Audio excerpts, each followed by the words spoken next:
Good evening and welcome to the Diversity Lecture Series hosted by the Office of Diversity, Equity, and Inclusion at Grand Rapids Community College. We are celebrating the 25th anniversary of this important initiative at GRCC and throughout the West Michigan area. My name is Dr. B. Afina McNeely Cobham. I have the honor of serving as the Chief Equity and Inclusion Officer at GRCC. Tonight, we have as our guest speaker, Mr. Michael Skolnik, and it is my pleasure to introduce him to our community. Mr. Skolnik is a partner and co-founder of the SOZI Agency, a collective of creative consultants that work with companies, nonprofit organizations, and movements to create campaigns rooted in compassion, authenticity, and equity. Prior to that, Michael spent over a decade as an award-winning film director and producer, using his proximity to privilege as a bridge to leveraging the power of celebrity status, digital media, and social change. Mr. Skolnik serves on the board of directors for Rock the Vote, the Trayvon Martin Foundation, Policy Link, the Gathering for Justice, and the Young Partners Board of the Public Theater. Michael is the proud father of Mateo Ali, and please join me in having him start our kickoff with the Diversity Lecture Series. Mr. Skolnik.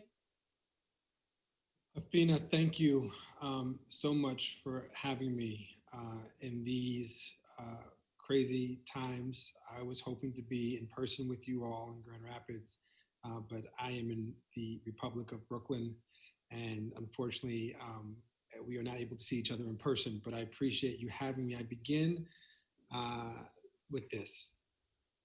The line had slowly come to a halt. Stretching around the inside of the church were hundreds of people who had come to this holy place of worship to pay their respects to the life of a 16-year-old young man. Outside in the street corner on this cold, crisp autumn day in Chicago were a group of Muslims from the nation conversing about the deteriorating conditions of the south side of the Windy City. Inside this old, rundown, yet beautiful cathedral, I sat 10 rows back for hours, watching old people, young people, families, wheelchair-bound seniors, crying babies come and go. Stop for a moment. Some would cross themselves, others unable to even look, but all at some point would move on. But then the line stopped. Someone wasn't able to move on. Someone wasn't aware that there were hundreds of people waiting in line. Someone didn't care about the Muslims taking their position for the arrival of the minister. Someone needed time. And no one said a word. We all just watched. We watched this precious, beautiful 8-year-old angel stand over her cousin's open casket and hug him like she may never see him again. We watched this child gently touch and caress the face of another child, yet one was living and one had passed. We watched her father, dressed in a black t-shirt and a Jesus piece gold medallion chain, stand next to her, staring at the ceiling in utter pain, but clutching his precious princess by his side. We all just watched and pretended that we weren't even in the room so this child who walks with God could have her one last moment with her hero. She kissed him on the forehead. She clutched her daddy tight as she knew how and slowly walked away down the aisle with tears streaming down her swollen face. And as I turned around to witness her powerful exit, the young man's entire family was standing at the front doors of this congressional hall of God, awaiting their entrance. We rose to our feet. With deep respect for their pain and suffering, we stood motionless as they walked down the center aisle. led by some of the most powerful men and women of faith of our land. And now, as the mother of this 16-year-old young man had told me on the phone on Wednesday, they could put her baby to rest. I wrote that September 25th, 2009, almost 11 years ago. I was sent a video, and man, I was not expecting, I haven't read that in a while. And I'm not a writer, and I'm not very good at it, but I wrote it. And I remember I came home from this funeral that I was sent a video of this young man who was beaten to death with a 2x4 outside a high school in Chicago. It was a schoolyard fight, and he was leaving school and sort of got caught in the middle of the fight, and some kid hit him over the head with 2x4 and he died. And someone sent me the video of his death. And it was from Chicago and said, can you help us? I was running a website at the time, globalgrind.com. And can you help us get this kid's name out? And I remembered a conversation, class, you can go to the second slide. Remember a conversation that I had with then Mayor Cory Booker, before he ran for president, before he was senator from New Jersey. And Mayor Booker at the time, we were talking about what happens when Black kids die. And what happens when white kids die. And at this point in 2009, 11 years ago, the only Black child's name that we knew in the lexicon of death in this country was Emmett Till. And when white kids died, class, you can go to the next slide. When white kids died, their names had been remembered for decades. This picture here is Natalie Holloway, killed over 20 years ago, a name we remember a long period of time. Next slide, please. This is John Benet Ramsey, killed almost 25 years ago, a name that still is part of the everyday conversation of death in this country to children. But when Black kids died 11 years ago, they were lucky if they made a newspaper. They were lucky if they were a statistic of a homicide 252 of this year in Chicago, or a Black teen dies. And so I created a series at that time called He Has a Name. Next slide, please. It's Darion Albert. He Has a Name, Darion Albert was the first article that I wrote in 2009. Try to bring some dignity and some respect to those who are being killed. For those who are watching, I'm white. I want to make that very clear as we move into this conversation. I was at a home this past month quarantining with my family, and there's a bunch of people there, and I often get the question, what are you? And there's a young Black woman who was staying with us who's a new friend, and she's like, well, what are you? I said, I'm white. She said, no, you can't be white. You did something else. I said, no, I'm white. So I make it very clear, very upfront, very early on, that if there's any question, I am white. And I say that for a reason, because of this work and the work of my life, and moving from being an ally to being an accomplice in this moment and in this movement. Darion Albert was a 16-year-old young man who was killed in Chicago. I just read that the trial, 11 years later, still being talked about. One charge was dropped, one charge was not dropped, but talking about justice and what justice means for a family. I then went on, Klaus, you can go to the next slide and continue through them. I then went on to write a series of articles. When I came home from Darion's funeral, Maxwell had a record, Pretty Wings. And I remember listening to that song over and over and over again. And there was a young man who was just, you saw before you, Kevin Miller, who was killed the same weekend. Thank you, Klaus, who was killed the same weekend in Queens, 13-year-old kid. Kevin was walking home from school, and there was a schoolyard fight, and the kid brought a gun to the school, and Kevin was a block and a half away, and the kid shot and missed the person he was trying to shoot and shot Kevin in the back of the head, and Kevin died of one bullet, and he Kevin's mother called me that Sunday morning, the day after Darion's funeral, and asked me if I could write an article about her son. She had seen the article about Darion and said, I don't want people to never forget my son. Donna Hood is the mother's name. And Donna said, could you write an article about my son? And we wrote the second article. Sadly, he has a name, Kevin Miller, 13-year-old young man from Queens. Next slide, please. I kept writing and people kept sending me stories, and I wanted to give their families the respect that they deserved. And this young woman, Ayanna Jones, was killed in Detroit, not too far from Grand Rapids, Michigan. She was 7 years old. She was asleep in her house. And the cops had gotten a tip that there was a 17-year-old kid who was killed a week prior, and they thought that the person who had killed this 17-year-old was in this home. Ayanna lived on the top floor. They were looking for the person Ayanna lived on the bottom floor, looking for the person on the top floor.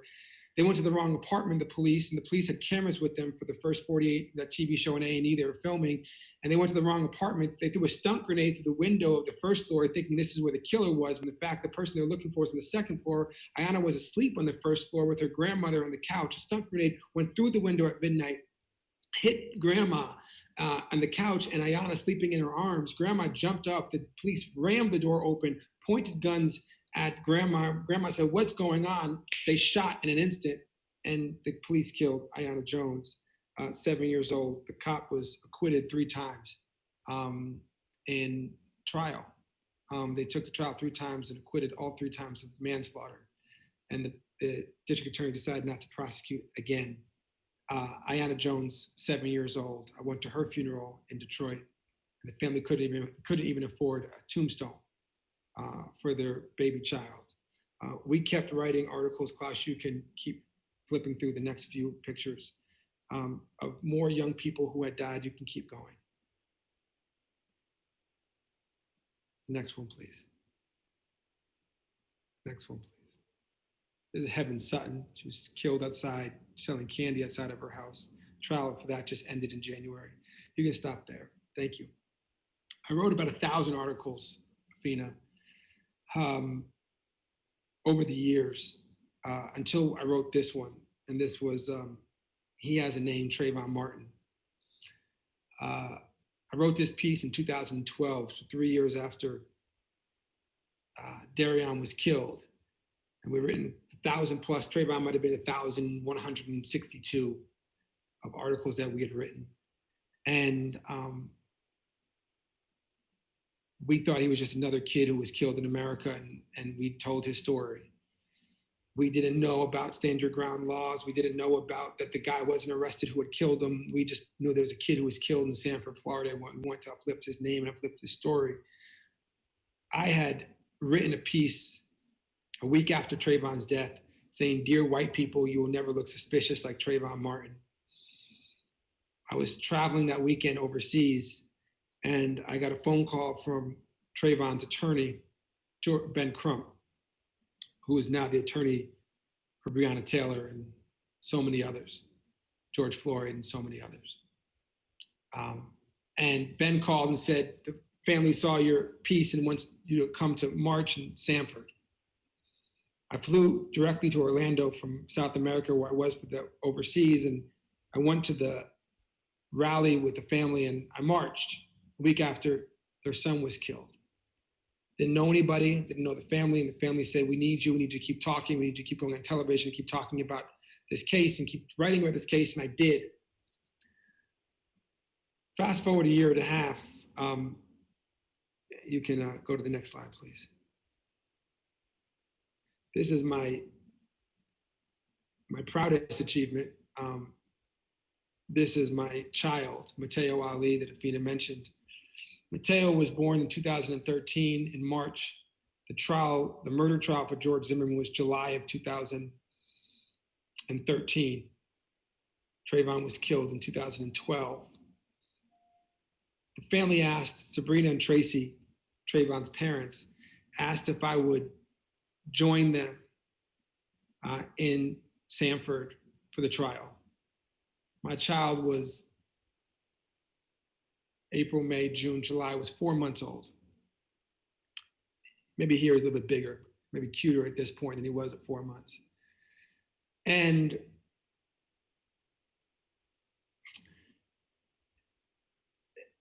they said, we need you to join us in Sanford because you've been so comforting to the family. We'd like you just to sit with us in the courtroom. I decided to go, and I had received a number of death threats over the years of covering these stories and talking about these young people.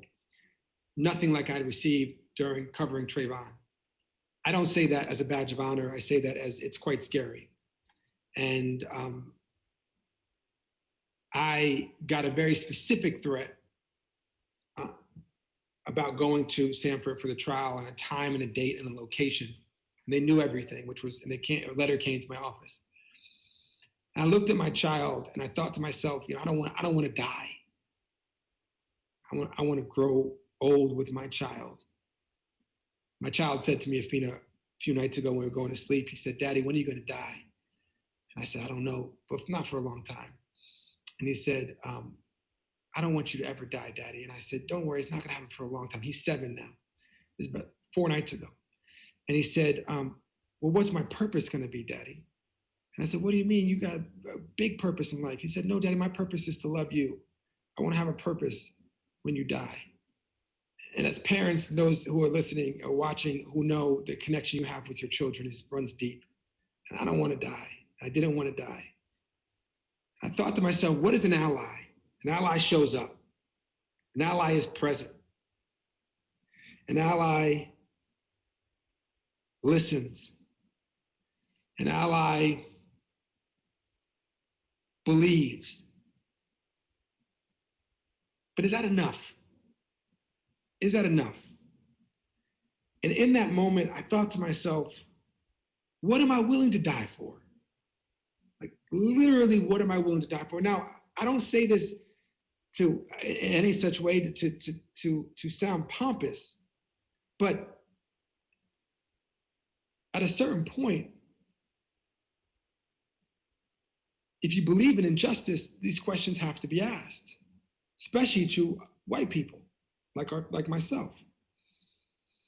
Was I willing to die for this family and for their fight for justice for their child? And my answer was ultimately yes. And Afina, we went to Sanford.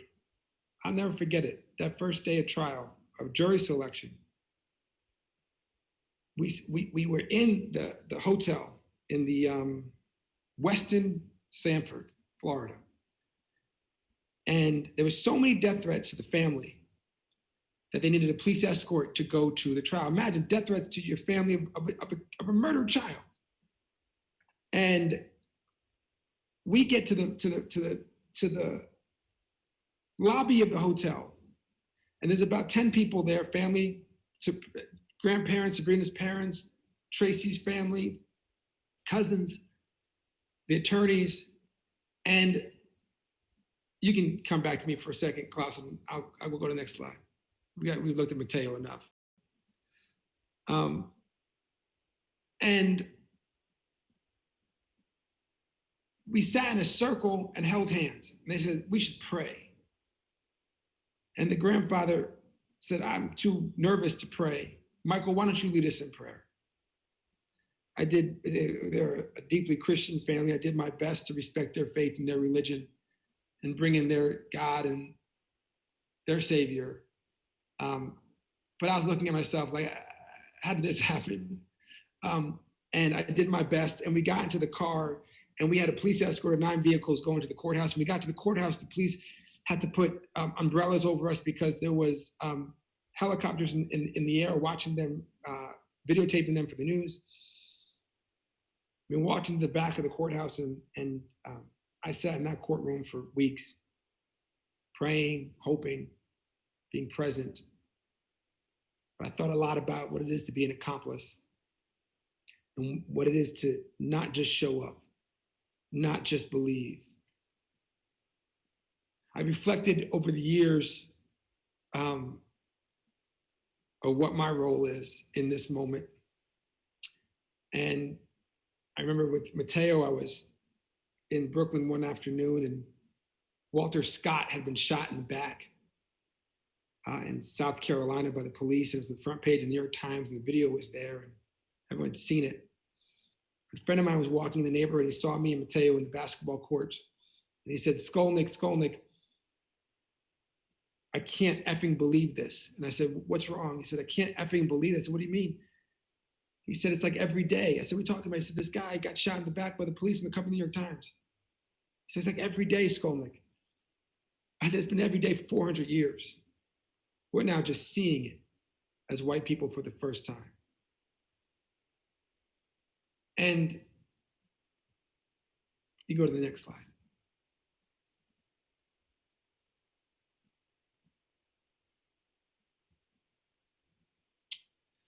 I was in my car with Mateo in the back seat, driving home from a barbecue on a Saturday afternoon. And someone texted me and said a teenage kid got killed in Ferguson, Missouri, and his body's been laying outside in the street for hours. I looked at my phone. Mateo was asleep in the back seat. I was at the Lincoln Tunnel and the Holland Tunnel. You don't forget these details. The entrance to the Holland Tunnel. Looked at my phone. I see this photograph of this man saying, Ferguson police just executed my unarmed son. And I saw the pictures of his child. And this changed America. This changed where we are today. Black Lives Matter was born out of the acquittal of George Zimmerman in the Trayvon Martin trial. Patrisse Cullors and Opal Tometi and Alicia Garza, 3 heroic women, Black women, created a hashtag and created a movement. And in Ferguson, the people took to the streets. And the reaction by the police was violent to a peaceful protest, to young people grieving. They showed up with dogs. They showed up with militarized vehicles to disband a group of young people who were upset that their friend had been killed by the police. And we've seen what's happened in the past 6 years. You can go to the next slide.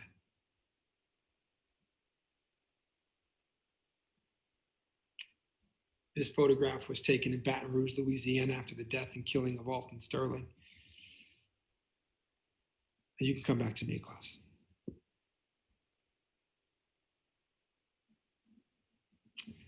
Thank you.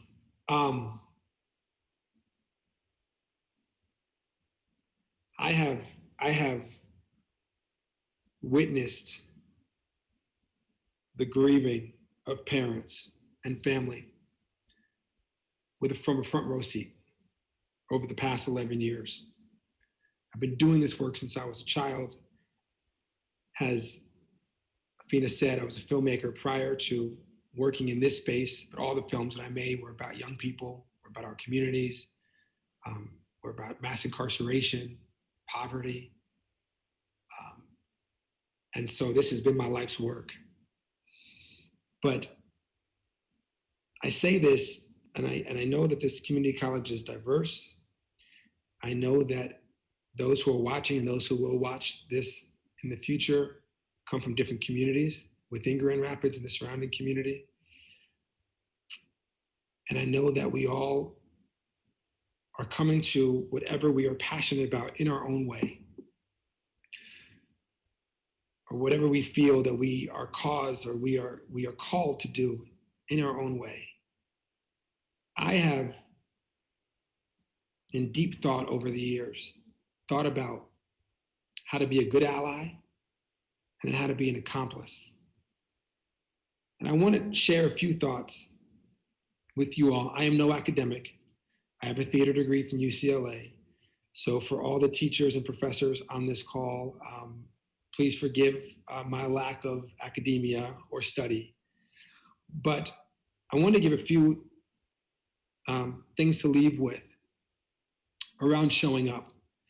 And while I am showing up for Black people, or the movement for Black lives, as a white person, as a white cisgendered male, there are many other movements that people are showing up for that they may not be identifying as, whether it's climate, whether it's LGBTQ, whether it's disability, whether it is immigration, whatever your calling is, I think that these words might be helpful. And if not, you can say a theater major told me them and they mean nothing. And I will have no, my ego will be left at the door. Don't demand that those you are supporting produce proof of the inequality they are working to resist. Now, these were said by Melissa Harris Perry many years ago on her show, and I think they are phenomenal. Do recognize the shield of your privilege may blind you to others' experience of injustice. Your relationship with a certain group, saying I have Black friends or I have Black family members, in this particular case, is no evidence of your understanding. Listen, talk less, right? In Hamilton, right? Talk less, smile more. Listen, talk less. I do not believe there is no power of one. There have been people doing this work for a very long time. You are not coming into any movement or to any moment to save people or to help them. You are coming into a movement that has been ongoing for centuries, and these people are already working on saving themselves, and you are there to support that. And the only requirement for showing up is just a commitment to justice and humanity. I want to talk a little bit about allyship and accomplice for a moment. The difference I find between allyship and being an accomplice is that oftentimes in allyship, you show up with somebody else. You show up because there is a march. They say, here, come to the march and show your allyship. Being an accomplice means you may have to show up by yourself, or you may have to show up first. And I give you an example. Thanksgiving is coming up in a couple of months. Some may celebrate it, some may not, but it's often a time when we go home, we sit with family who we may not have seen for a long time, and we share a meal. And usually this conversation, I don't want to go home because I don't want to talk to that one uncle, I don't want to talk to my parents, or I don't want to talk to my racist cousin or what have you. And we get anxiety about going home for some of us. And so in that conversation or in that moment, you may be the only one. When someone makes a racist comment or someone makes a sexist joke or someone makes a misogynistic comment, you may be the only one in the room who may have to stand up for the people who are not in the room. So I actually judge people more by how they are when they are by themselves than when they're with the group, because when someone makes a homophobic remark, are you saying something? I played football for 10 years. I heard a lot of things in the locker room. Got into a lot of deep, tense moments in the locker room because I said something as a teenager. And I was a quarterback. It wasn't going to happen on my football team. It wasn't going to happen in my locker room. And so are you saying something in those uncomfortable moments when someone makes a comment and you are there alone, when your Black friends are not there to see you, or when your LGBT friends are not there to see you, or when your trans friends are not there, or when your undocumented friends are not there? Are you saying something in those moments? And that, to me, is the essence of being an accomplice, is speaking up when no one's watching and acting when no one's watching, or participating when no one's watching. We are in a transition in America. The picture behind me is, see if I move my head a little bit. This picture here is the Brown sisters who desegregated America's schools in the Supreme Court Justice case of Brown versus Board of Ed at Topeka, Kansas.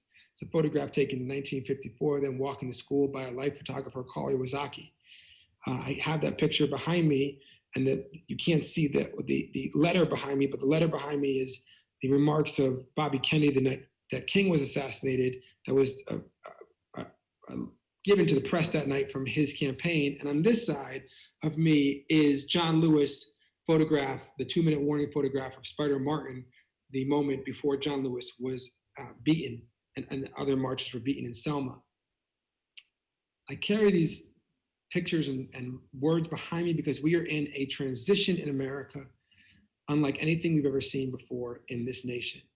We are in a demographic transition that is not going to be solved by laws, is not going to be solved by one election, is not going to be solved by a politician or by a celebrity or by a movement. This is a transition in this country that will take decades, and it is a demographic transition that we've never seen. We've had multiple American Revolution, slavery, the World War II, the Civil Rights Movement. We've had massive transitions in this country, but we've never seen a demographic shift in this country that we're seeing now. And that tension of legacy versus disruption is happening.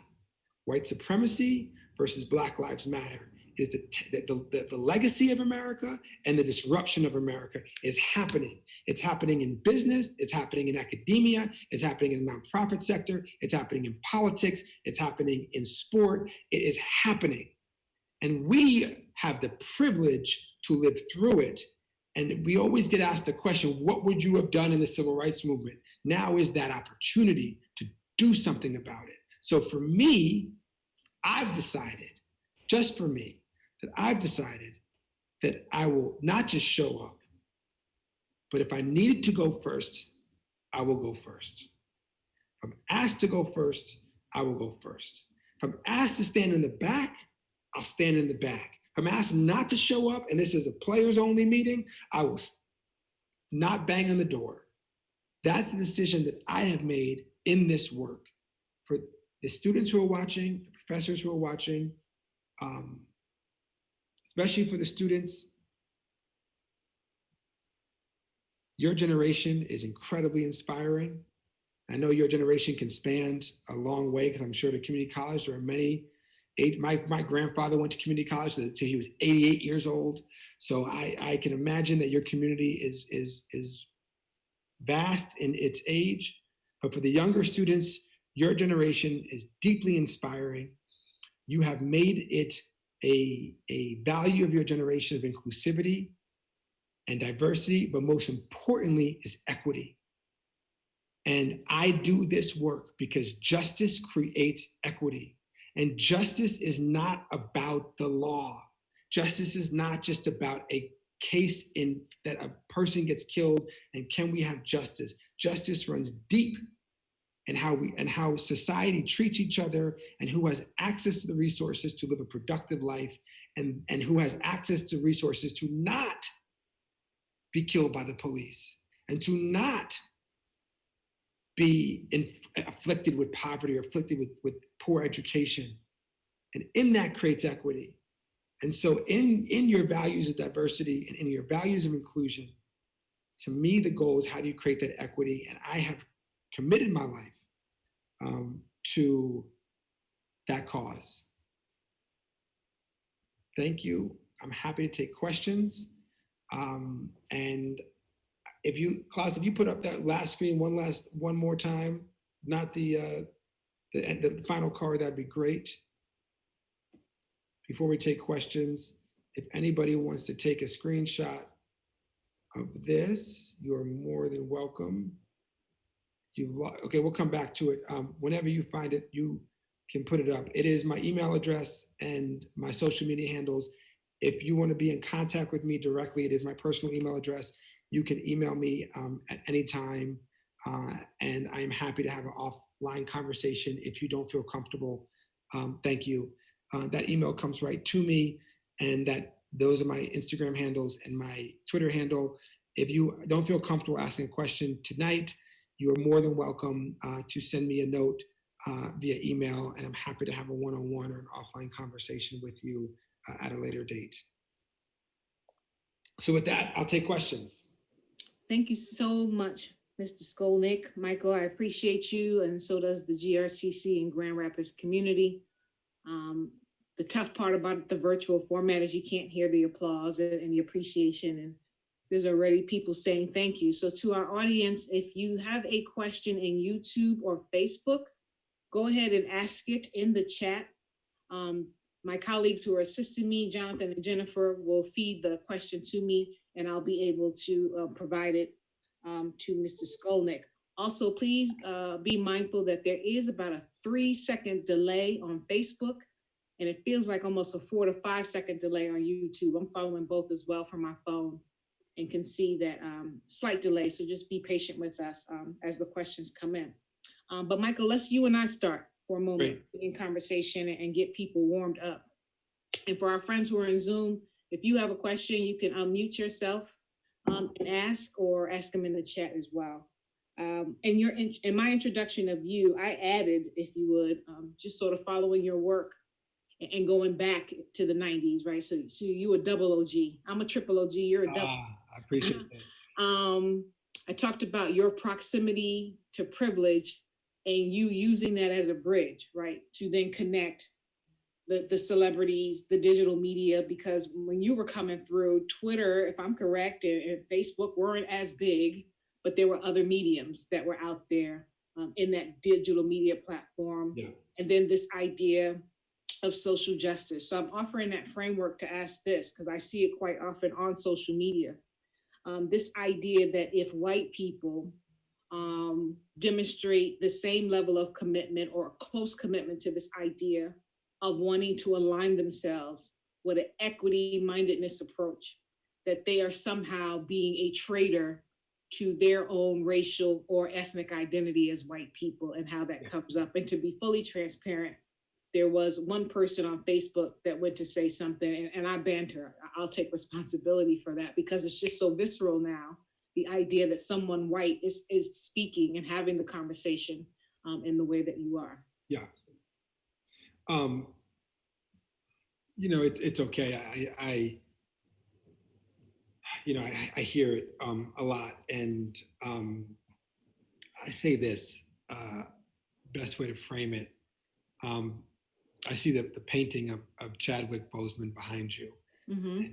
Not to get into a long story, but Chadwick was a friend who I've known for almost 20 years, since he just came out of Howard as an actor in New York.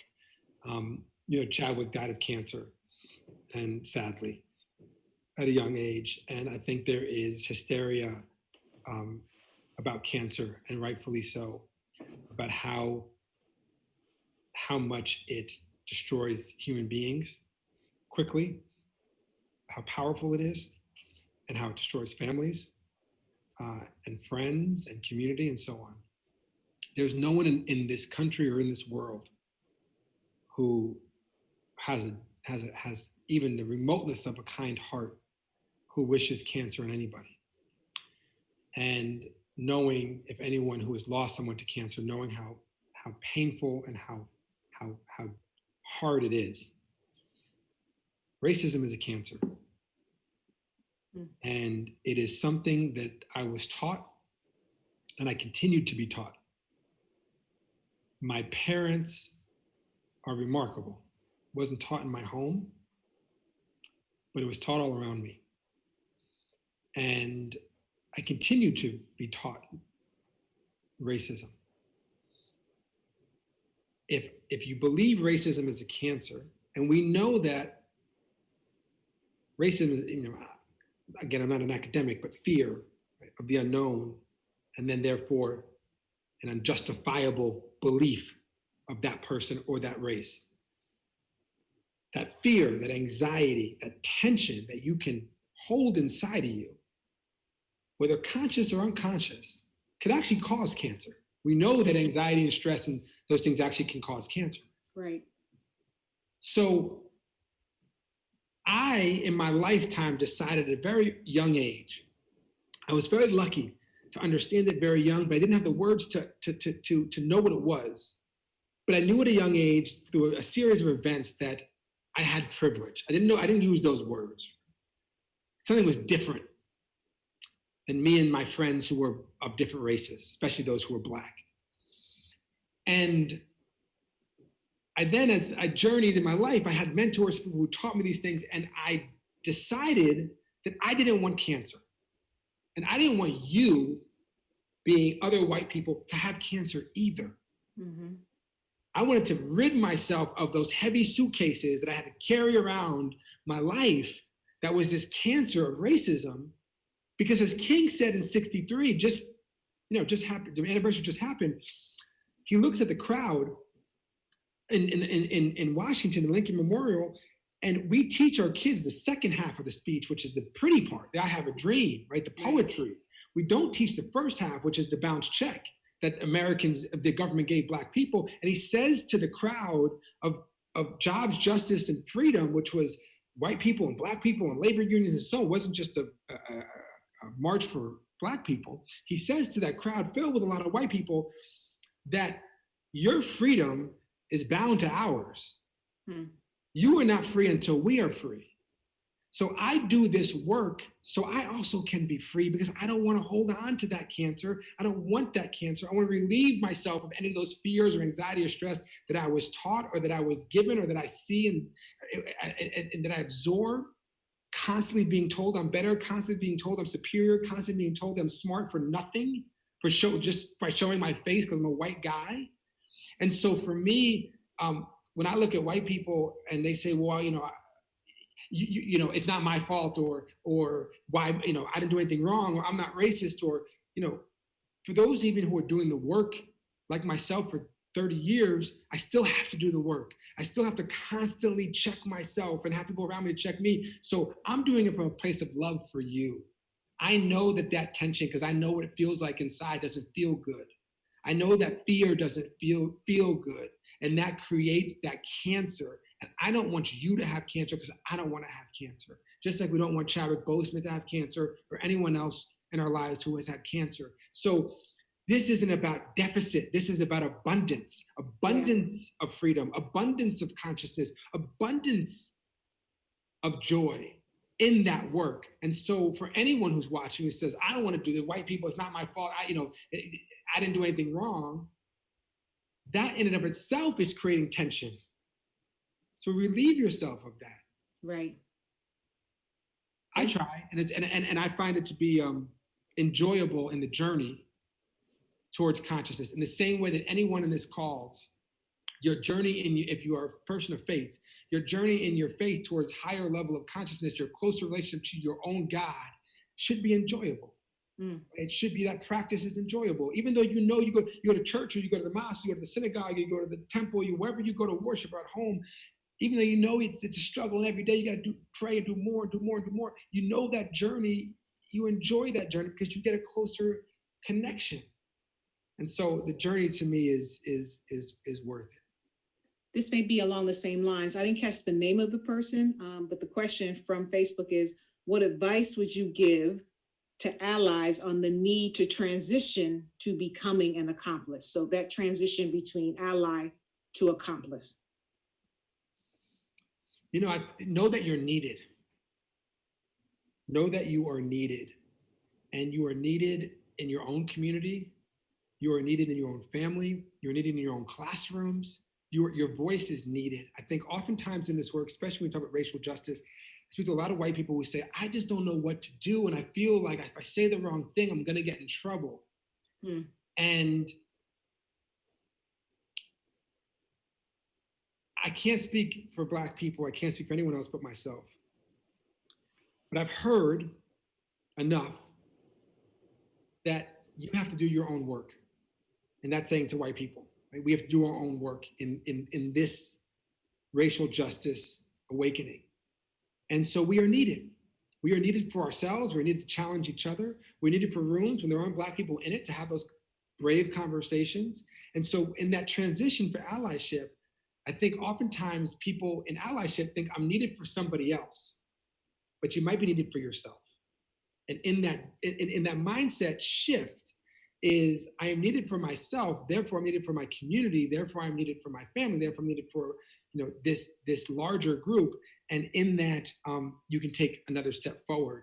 But I also don't judge. In the same way I go back to the faith, I hope in anyone's faith, there's no one at the front door saying, hey, how close are you to God? Are you closer yet today? If you're not close enough today, you can't come in.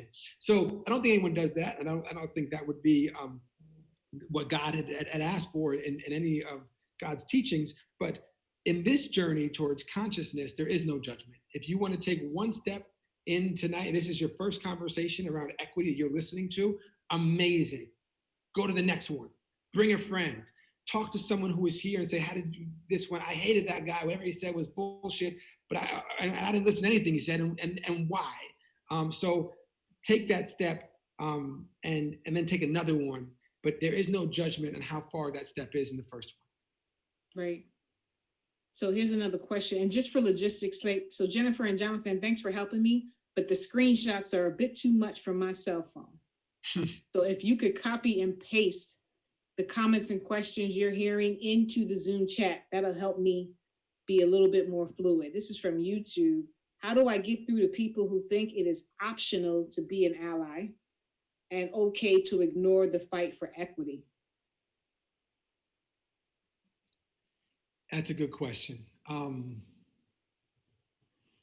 The great Brian Stevenson, if you haven't read his book, Just Mercy, I recommend it. And there's a movie that was just made with Michael B. Jordan, who was in Black Panther with Chad. And Brian talked about proximity. People who become in proximity to an issue or to a people begin to care more. If you look at gun violence as an example, we talked a lot about violence tonight, but white people didn't join, right? The movement to end gun violence in communities across this country with primarily Black people. And there wasn't conversation about reducing gun violence really until there was school shootings. Mm-hmm. And then white parents had their kids in school and said, oh, it could be my child who could get shot or who could be the shooter. And I don't want that to happen. So then that sort of suburban movement formed. And you have, parents, white parents now who are, joining that gun violence prevention movement because they are now in proximity. Again, I don't judge them for joining now. It's not too late because now they realize it could happen to them. That's sort of natural, right? Right. There's not Black on Black violence, that's racism to say those words, but there is violence in proximity. Most violence happens within the home. Most violence happens between partners. Domestic violence in this country happens in proximity. Most people who kill each other know each other in proximity. There's very few random shootings in this country, and most of it is, so if Black people living in Black communities or white people living in white communities, or like Latinx people living in Latinx communities, the violence happens with each other. So in that proximity, I think that people can begin to be open to the idea that they should care or they should participate. So if someone is resistant or someone doesn't think it matters to them, how can you create opportunities that they can be in proximity to an issue or to, so maybe there's a march in Grand Rapids and maybe it's say come to the march and see that it's not violent as maybe some people portray it. It's actually quite peaceful, and it is a incredible experience to feel that kind of community with people, young, old, all different races and so on, and come to that and see how you feel. If you feel uncomfortable, don't come back. If you feel like this is a place for you, then come back. I think the issue of equity, and I won't ramble here, but and Afina, you know better than I do because this is your expertise, but I think the issue of equity is often thought about from a place of scarcity. And so rather than a place from abundance. Equity to me is about the resources people need to live happy and productive lives or happy and productive work environments. And so what are those resources that people need? And I think that oftentimes we think, well, if you need resources, you're gonna take away from mine. Right. I believe that there's enough resources in this world for both of us to be productive and be happy. And so how do we create a equitable landscape where that can happen? And that involves, to me, levels of justice. So I never look at equity being taken away from me, things being taken away from me. So I think in that conversation, if you're having a conversation with someone who's resistant, talk about it from a place of abundance. That this is, equity, we're creating abundance for all, including you, as someone who may not think, not you, I don't want to say you, Afina, because you understand this, but you, the general you. Right. Thank you. Let's give your voice a break for a minute. I'm going to read you some comments So Leah or Leah on Facebook, I appreciate you speaking to us here in GR, short for Grand Rapids, and your advocacy. Thank you for taking the time to share your passion and experiences and giving more insight. God bless. Professor Jermaine Reese, thank you for the candid response.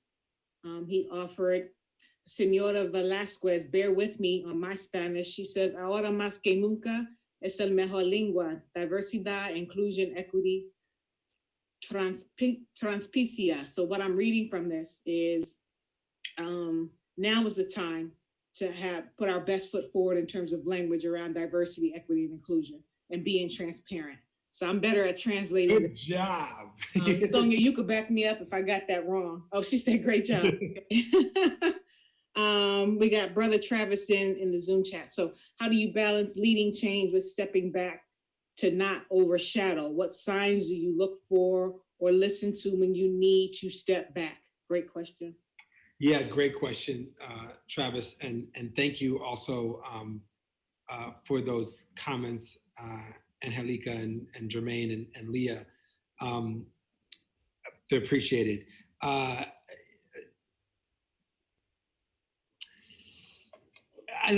think, as I said before, leadership is abundant in this moment, and it is leaderful, and there are many people who are sort of giving some great direction on what is needed in this moment.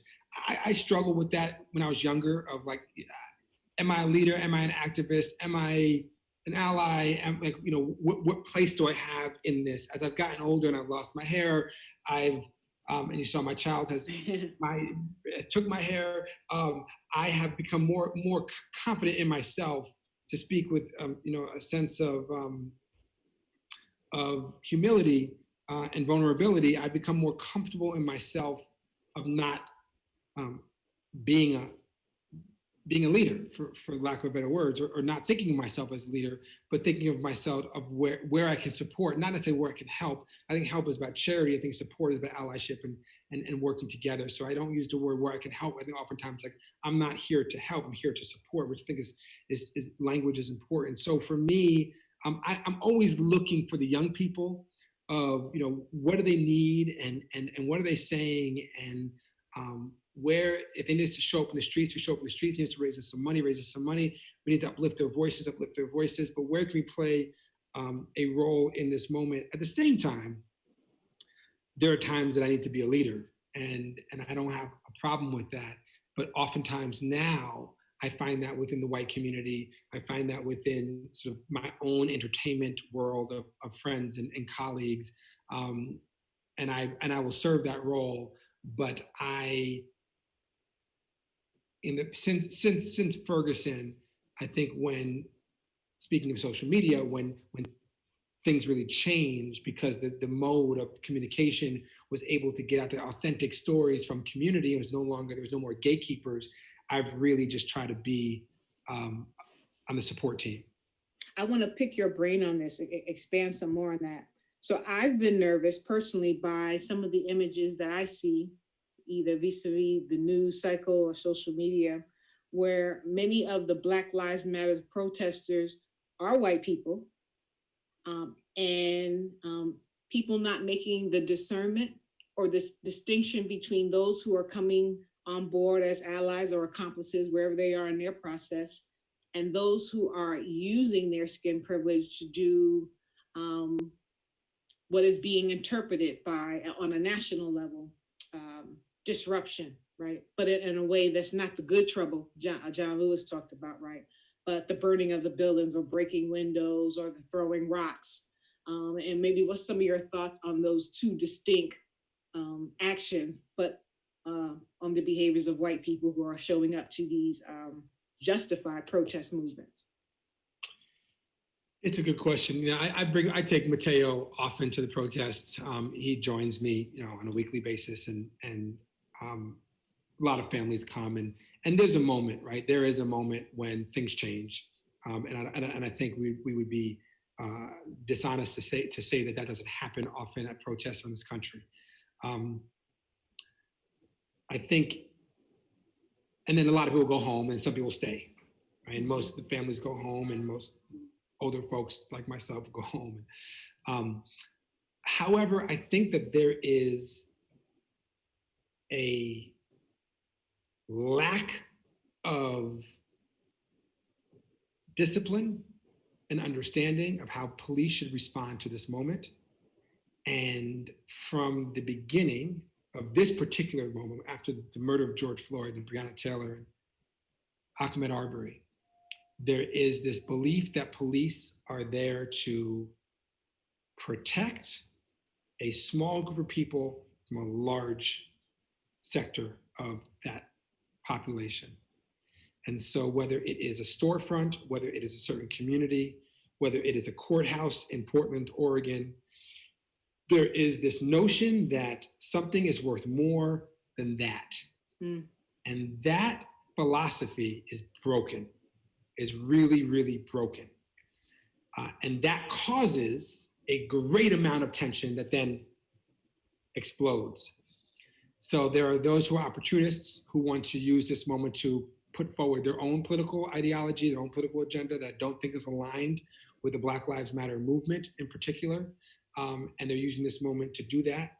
And then there are those on the police side who want to push forward their ideology of what they think law and order might be, that then causes great destruction and great violence.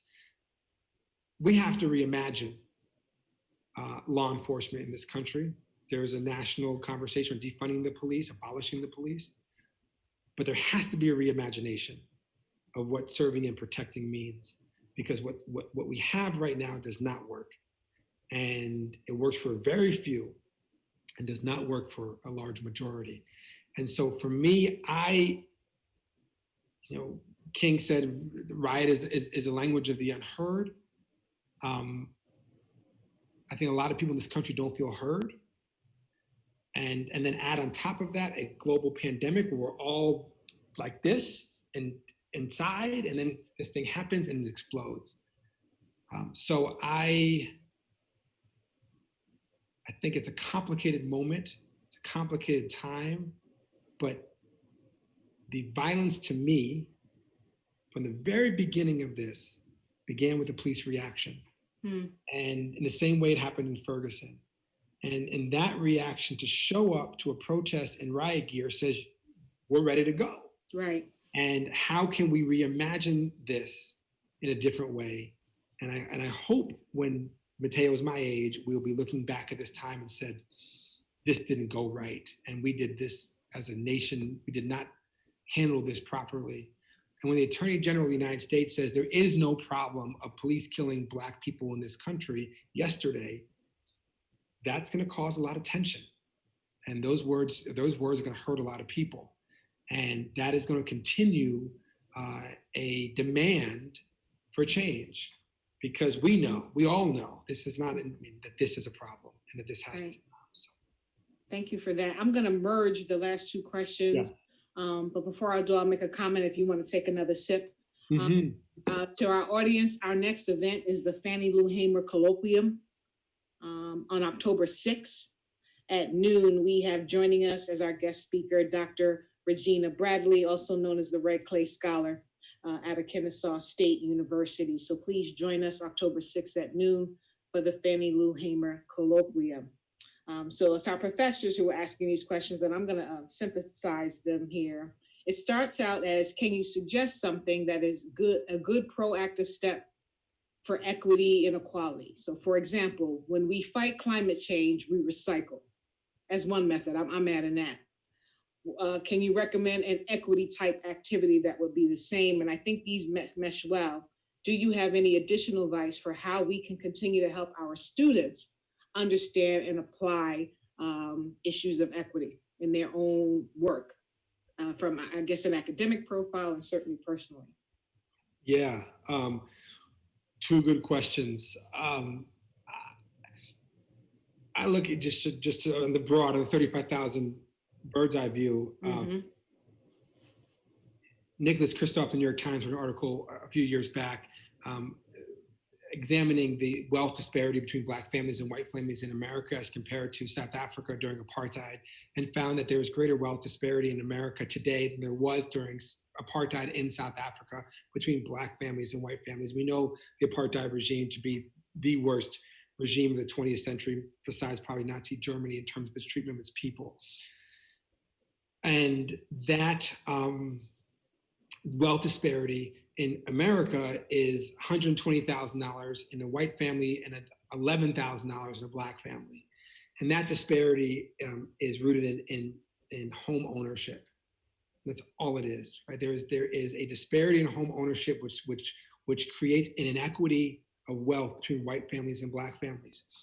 And so when white people say to me, well, my family just got here 50 years ago or 100 years ago, we weren't around during slavery, so why is it our fault? Going back to the earlier question, my family came here 120 years ago with 2 suitcases of refugees from Eastern Europe, from Russia and Poland, with nothing.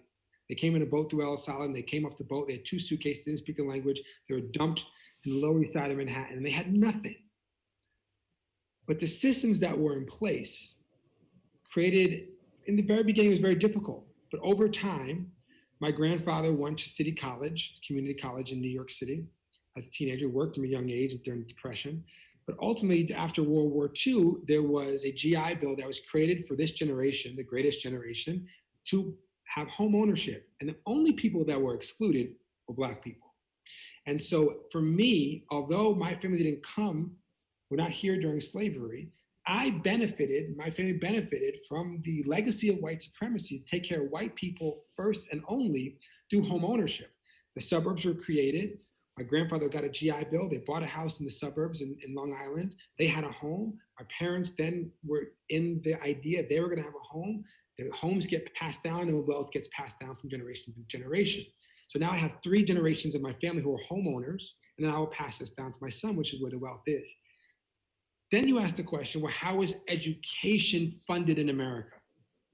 Property taxes, 25% of Americans' education system is funded by property taxes. So I know that if we say now people are leaving the city and going to suburbs who have means and privilege because of COVID, and they're going to places and they're looking at places where there's good schools, and good schools have high property taxes.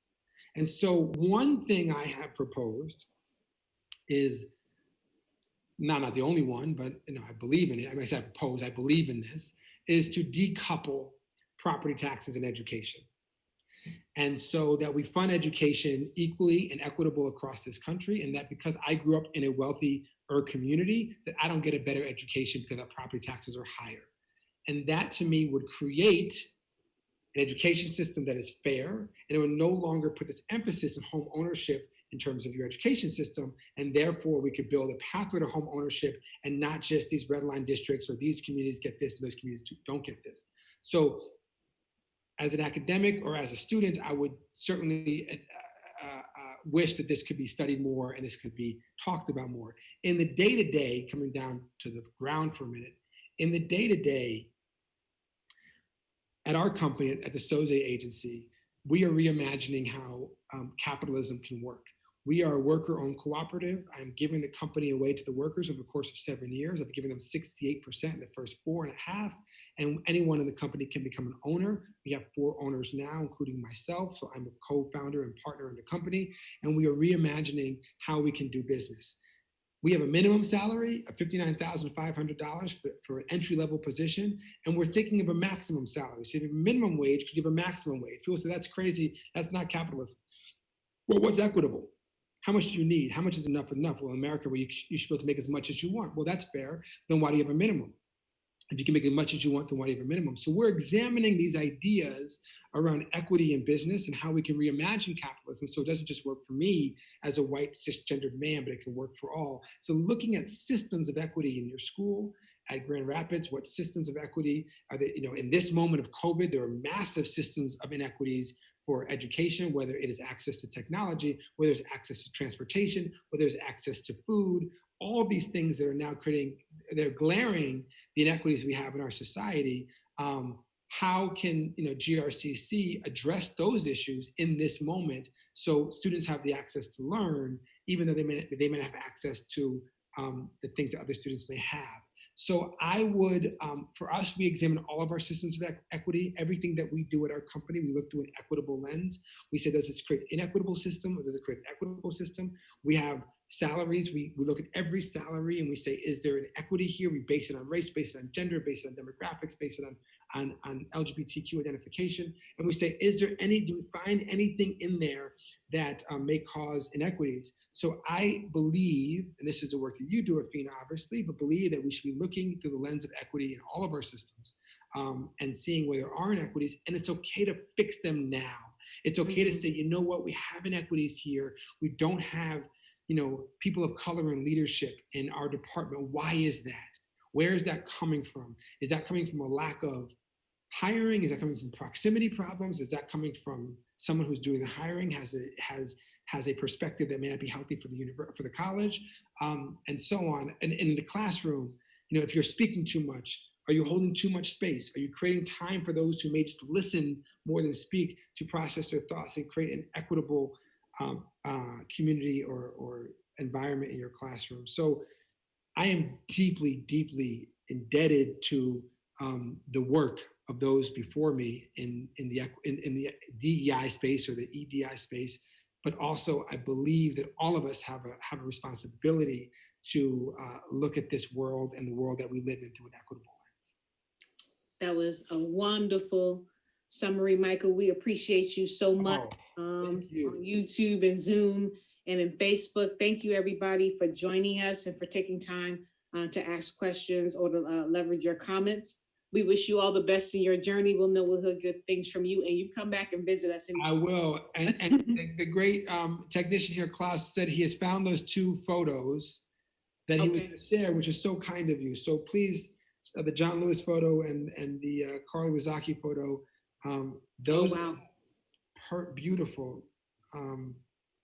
Thank you all so much for having me. If I ever am close to Grand Rapids, I will come visit. Hopefully at that time, there'll be no social distancing and we can, break bread and commune in person.